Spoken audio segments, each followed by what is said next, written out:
Oke guys, hari ini kita ngebahas apa nih? Jadi hari ini gue pengen ngebahas rahasia sukses. Kenapa? Banyak orang-orang tuh yang sukses itu jualannya cepet gitu kan. Pasti kan orang yang kaya itu adalah orang yang pinter jualan. Ya udah pasti. Yang pinter jual, yang pinter nge-branding ya kan. Itu mereka jualan ya. Banyak orang kaya tuh banyak orang dari kita itu sebenarnya berpikir gimana sih caranya untuk sukses gitu. Dulu gue ketika masih muda juga mikirnya gimana ya, rahasianya apa ya, orang sukses itu apa gitu.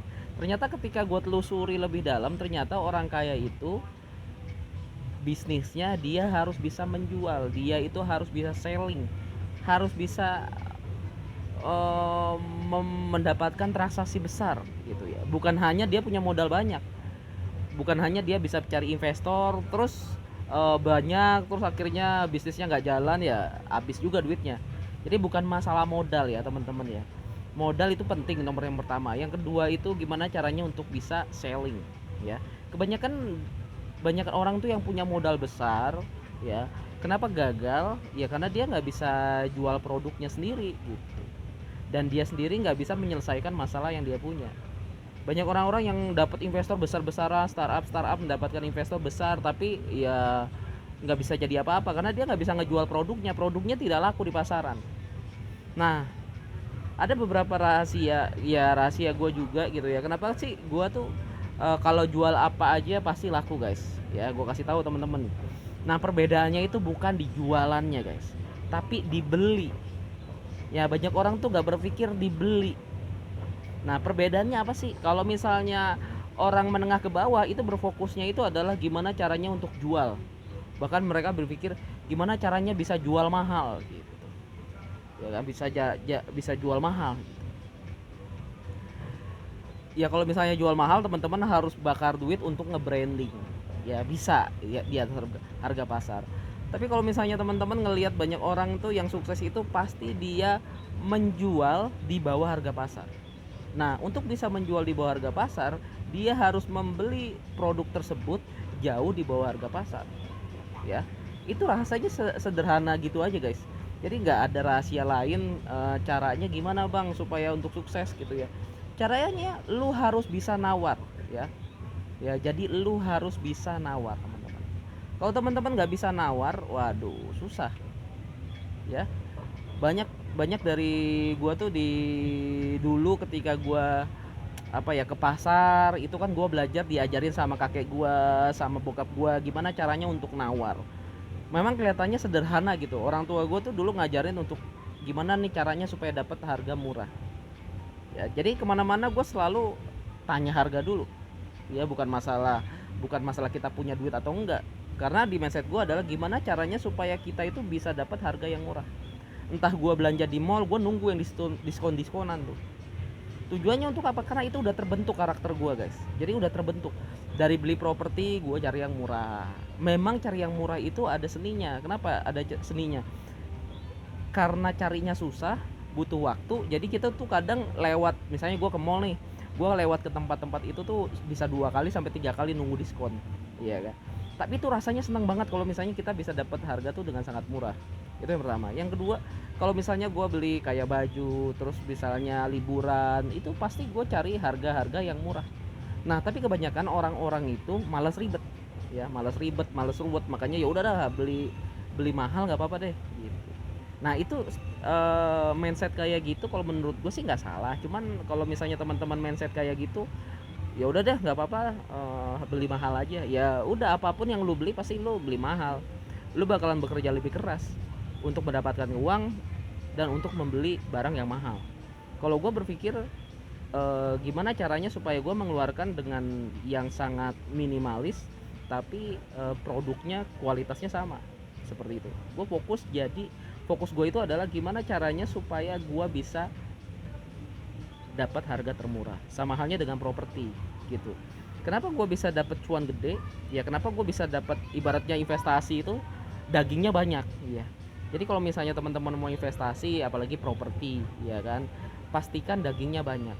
Sama halnya teman-teman kalau misalnya mau main kripto terus mau main saham, pastikan ketika lu beli itu udah harga terendah, dan kalau mau jual itu harus dagingnya banyak gitu guys.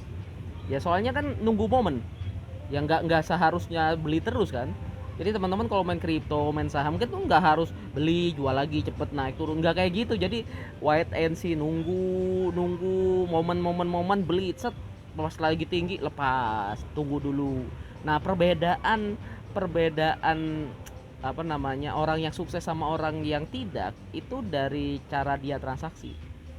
Nah misalnya teman-teman yang udah pinter main kripto, main saham itu pasti nunggu momen.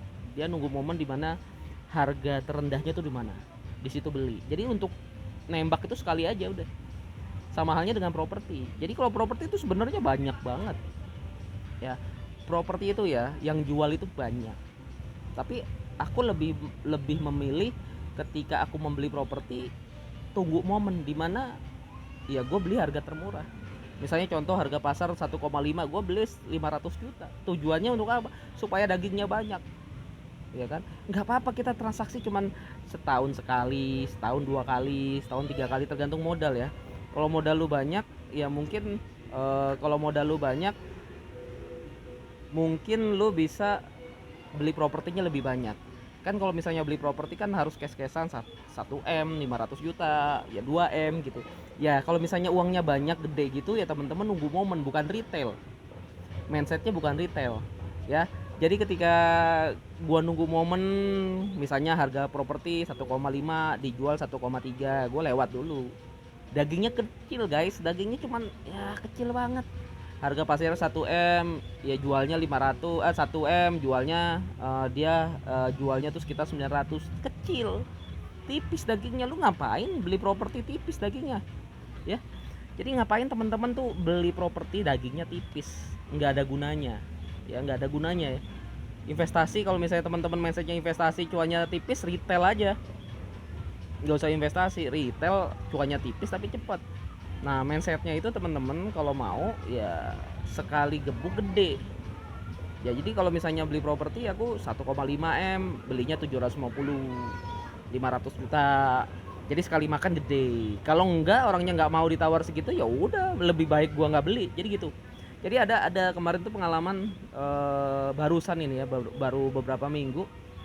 Harga pasarnya itu memang di Jakarta harga pasarnya 2,2 lah. Dia sih sebenarnya mau lepas 1 miliar gitu. Ya kan? Lah gua nawar 800 juta. Cuman beda 200 juta aku nggak beli. Itu di Tangerang, sorry, di Tangerang. Ya. Aku nggak beli. Beda beda 200 juta ya, kalau mau 800 juta gitu, tapi cash. Kalau nggak mau ya nggak apa-apa. Ya lebih baik kita nggak transaksi gitu. Soalnya kita harus balik nama dulu. Nanti jual cepetnya berapa? Misalnya jual cepet ke 1,5 pasti. Kalau kita mainnya di 1M, 1,2, 300 ya tipis guys. Untungnya cuma 200 juta, tipis. Belum lagi kalau molor ya kan, kita udah perhitungin di situ. Ya, jadi teman-teman mindsetnya gitu.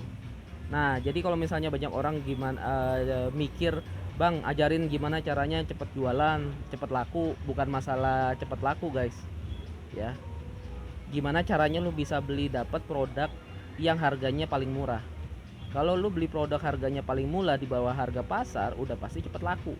Jadi bukan masalah walaupun lu tekniknya 1000 teknik, lu sampai ngomong sampai berbusa, kalau produk lu kemahalan ya, kalau produk lu mahal di atas harga pasar jauh, nggak bakalan laku ya. Tapi walaupun lu pemula, lu nggak bisa apa namanya, lu baru jualan gitu ya, terus produknya tuh di bawah harga pasar, udah pasti laku guys, serius ya, udah pasti laku. Coba nih contoh nih, lu jualan mobil ya, mobil harga pasarnya misalnya 100 juta, terus bos lu nyuruh nih tolong dong jualin harganya 70 juta. Kira-kira cepet nggak? Lu nggak usah belajar teknik closing, nggak usah belajar jauh-jauh ke Cina, ke Amerika, nggak usah kuliah jauh-jauh ya, nggak usah kuliah tinggi-tinggi untuk jualan kayak gitu.